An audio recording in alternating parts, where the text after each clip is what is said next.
Is your Honda Insight's alarm constantly going off? Let's diagnose the common culprits: interior motion sensor, door switches, and key fob malfunctions. First, the interior motion sensor often triggers falsely due to vibrations, pets, or loose objects. Try adjusting the sensor's sensitivity via the Body Control Module, BCM. Next, faulty door switches, magnetic or electrical contacts can cause phantom alarms. Check for corrosion or misalignment. Finally, key fob issues like a dead battery, typically CR2032, or synchronization errors can prevent proper arming-disarming. Start by replacing the battery and attempting to resynchronize the fob.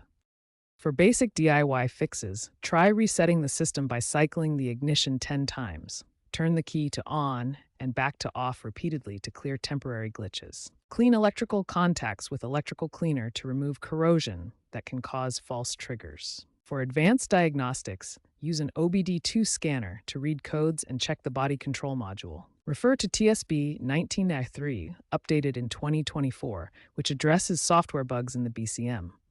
Community firmware patches are available online. A Reddit user found a temporary fix. Disconnect the BCM battery for 10 minutes, then reprogram the key fob. This saves on dealer fees. Check battery voltage, as drops below 12 volts can disrupt the BCM and cause alarm issues. For 2019 plus models, ensure latest over-the-air updates are installed. Honda claims these reduce false positives by 40 to 50%.